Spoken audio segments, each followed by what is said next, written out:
The corridors of Caligula's palace didn't echo with political debates. They echoed with people begging for mercy. Under his rule, Rome's elite discovered a new category of terror, a terror where fathers were pushed to auction away the purity of their own daughters, and husbands were forced to cheer while their wives were humiliated as if it was some twisted stage show. This wasn't random insanity. It was intentional, a calculated system where cruelty wasn't an exception. All of it logged in official records listed like any mundane expense of the empire. Every horror had a price tag, an entry number, and a procedure. And through this mechanism, the greatest empire of the ancient world bowed before a machine of organized depravity. To understand how Rome reached that point, we have to rewind to the moment a smiling young man was hailed as Rome's great hope.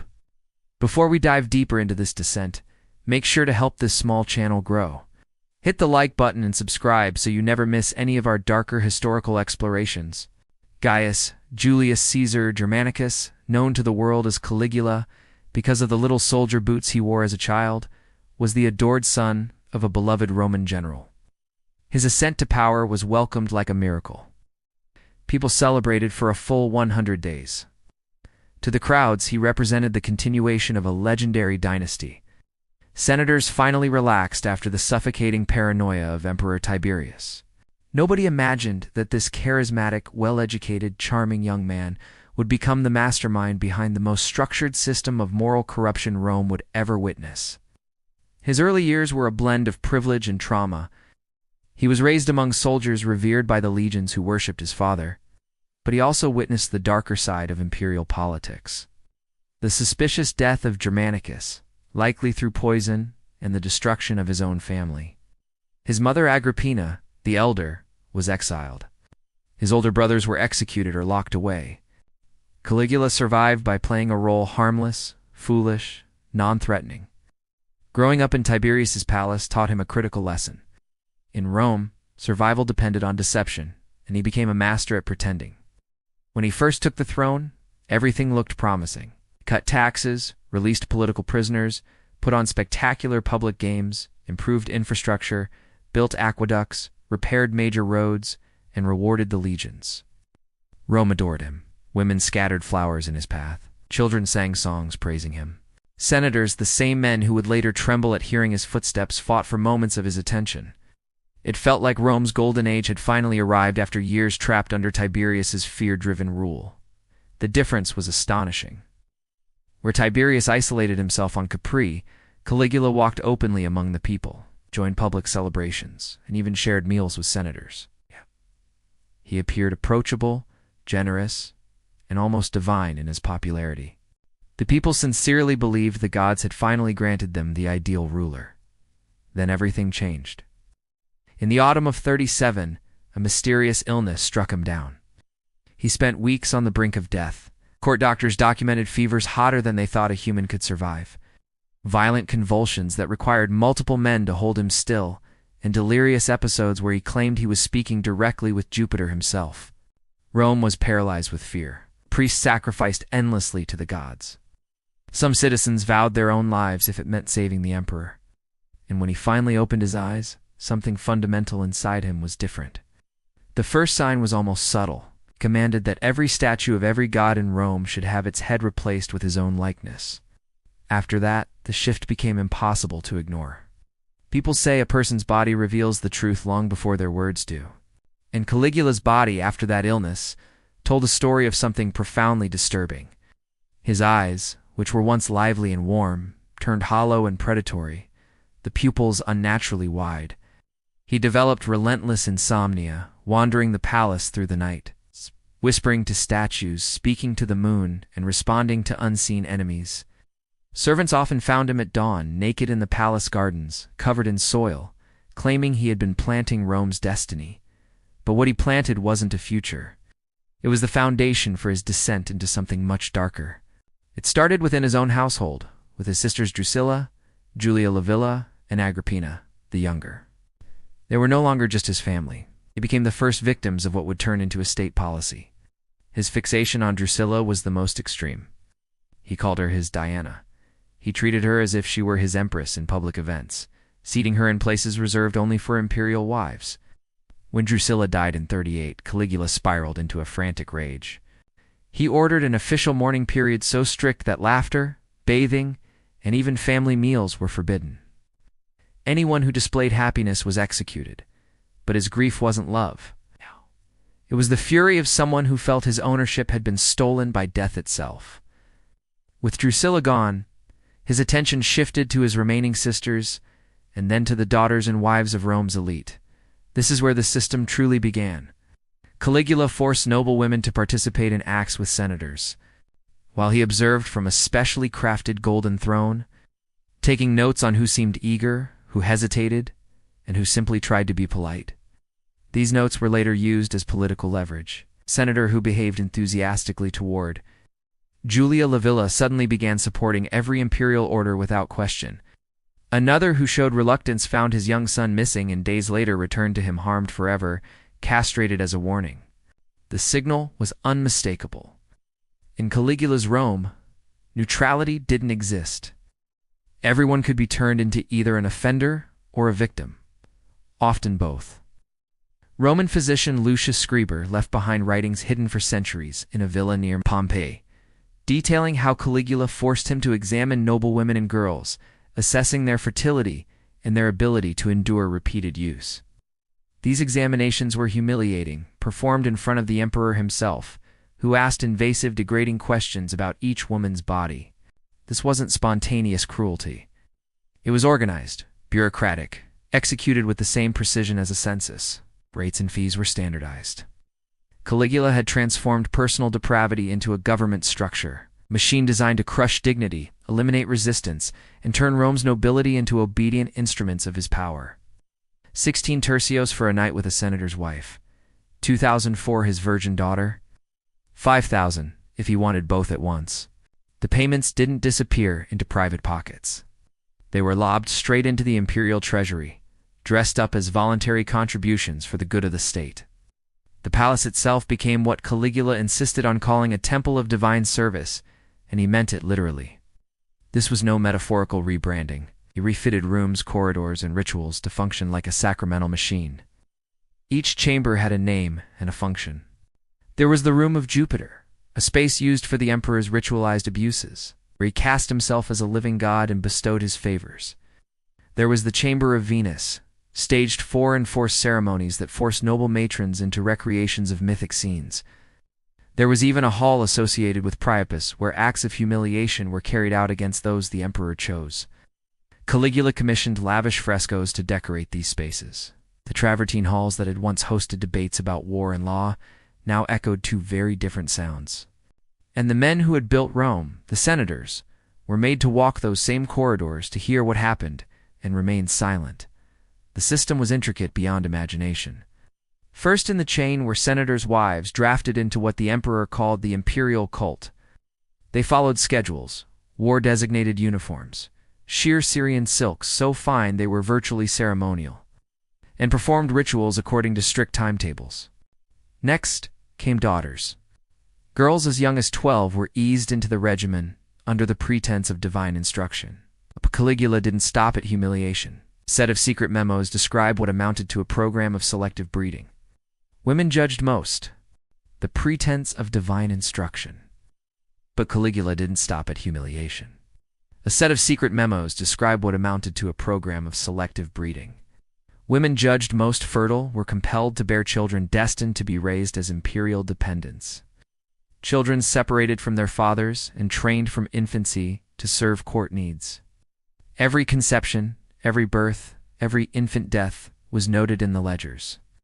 Many pregnancies ended in desperate attempts to prevent childbirth, a grim statistic recorded by scribes. Men were also not exempt. Caligula ordered the feminization of the sons of patrician houses, dressing them in diaphanous saffron tunics, painting their faces with white lead and vermilion, teaching them to move and gesture in ways he found pleasing. These boys were paraded at banquets and auctioned for the night. The emperor's involvement was rarely about desire, it was about domination. Each act, each public violation was a deliberate political statement. Nothing is sacred that I cannot defile. No tradition is safe from my touch. No family is immune from collapse. Perhaps the most savage innovation was how he enlisted families in their own ruin. Many parents were forced not just to witness, but to collude. Torchbearers in processions, signatories on contracts consenting to the service of their wives and daughters. The Senate was pressed to pass laws that cloaked abuse with religious legitimacy. One such statute declared the emperor's body sacred, framing any union with him as a form of worship. It was legal architecture built to sanctify the emperor's violations. Caligula discovered a cruelty beyond physical force, coercive complicity. He didn't only attack families from the outside, he turned them into instruments of their own destruction. Senator Cornelius is a case in point. Summoned to hand over his wife Libya, he stood up in the Senate and refused. It was a public act of defiance, brave but fatal in its consequences. The next morning, Cornelius's 8-year-old son was discovered on the Senate steps. Mutilated, alive, and bearing an unmistakable message carved into his flesh. The warning worked. That afternoon, Cornelius delivered Libya to the emperor. Months later, when she conceived by imperial decree, Cornelius was forced to recognize the child as the legitimate heir, abandoning any claims from his other offspring. Humiliation was made law. The Senate voted unanimously that any child of the emperor, of whatever origin, outranked sons born in lawful marriages. Running this apparatus required an administration that rivaled Rome's civil government. Hidden clerks kept meticulous registers in a sealed archive beneath the Palatine. Each file followed a template: victim's name, age, social rank, physical description, acts performed, duration, degree of apparent cooperation, resulting pregnancies, fees paid. Physicians who examined the women, records of injury or illness, midwives present at forced births, guards who escorted them on set schedules, and accountants who tallied revenues. Yes, the emperor charged for these services, and the proceeds flowed into imperial coffers. Hundreds of people became cogs in this machine. There were prosecutors of propriety, caretakers of ritual clothing, official midwives, the scribes who wrote the lists, guards who enforced the timets, and accountants who balanced the books. The dispersion of responsibility made it easier for individuals to avoid moral ownership. Nobody stood alone as the monster. Everyone could claim they were merely fulfilling a role. Certain nights were ritualized as spectacles. Full moons were prime time. Caligula staged lunar fertility rites in a converted private amphitheater, turning it into a staged pagan temple. He arranged matches with carefully selected participants. Gladiators famed for their vigor, Nubian captives brought from the empire's frontiers, even animals on occasion, creatures like trained bears or Maloyan mastiffs, and once a leopard presented as a royal gift. Husbands sat in the galleries in their senatorial toggers. Forced to maintain composure while their wives were degraded below them, the emperor orchestrated every detail like a ringmaster, deciding pairings, numbers, duration, even body positioning using a gilded baton topped with phallic symbols to indicate his choices. Scribes documented everything: names, events, timings, and notably performative episodes. What played out was less chaos than a theater of dominance, an institution where human suffering was converted into pageantry and then commodified. An entire shadow economy grew up around the palace's needs. Vendors sold ointments, and eye washes claimed to ease pain. Clandestine apothecaries supplied abortions. Tutors taught young survivors how to mimic compliance. Doctors opened practices focused on repair and reconstruction. Everyone who touched the system charged a fee. Everyone who touched it profited. And that profit is what made it so durable. Greed, lubricated complicity, vanity, fear, ambition, all became incentives to look away, to obey, to participate. The horror was not simply that Caligula could commit atrocities. It was that he engineered a society where atrocity paid. All of Rome became entangled in the crime. Merchants who sold luxurious goods knew exactly where the sudden fortunes of senatorial families came from. Income traced back to payments for silence and participation. Priests offered blessings for unions everyone knew had been forced. Poets penned flowery verses that turned state-sanctioned horrors into mythic glories. The official histories never recorded what the human bodies in the palace lived through. But those bodies told their own stories. Scars formed like a private alphabet of pain. Bellies swelled with pregnancies. Women tried to hide beneath layered garments. Faces stopped smiling. The facial muscles of joy atrophied from years of disuse. There was Valeria, the daughter of a senator, who after months of ongoing abuse fell entirely silent. Doctors confirmed her vocal cords worked. She didn't lack the ability to speak. She had simply lost the language to describe what she endured. Her silence spread through the other victims like a contagion. They would not meet her eyes because in them they saw a reflection of the fate awaiting them. Caligula's obsessions evolved into ritualized cruelties. He took perverse satisfaction in making mothers watch damage done to their daughters, then reversing roles to force mothers into the very acts inflicted on their children, all while narrating the scene as though reciting poetry. This was not random cruelty, it was a warped doctrine. By destroying motherly love, childhood innocence, and paternal honor, he believed he was unmaking the moral foundations that had held Rome together. In his mind, he was simply updating the old myths. Gods who violated mortals were relics legitimizing his deeds. Zeus disguised himself as beasts. Caligula made the same violence bureaucratic. Attempts to resist were desperate and almost always fatal. Some women stole poison from palace gardens or elsewhere and swallowed it before they could be taken. Others disfigured themselves with knives or by burning their faces, hoping to render themselves useless to the system. But imperial physicians were skilled in restoring life and appearance. Many suicides were reversed and returned to the spectacle, often punished with extra public humiliations to deter others. Those deemed spoiled by mutilation were not spared either. Caligula declared that beauty was irrelevant to divine service and sometimes used disfigured victims as part of the spectacle, arguing that ugliness made the ritual more pure. There was, in short, no true escape.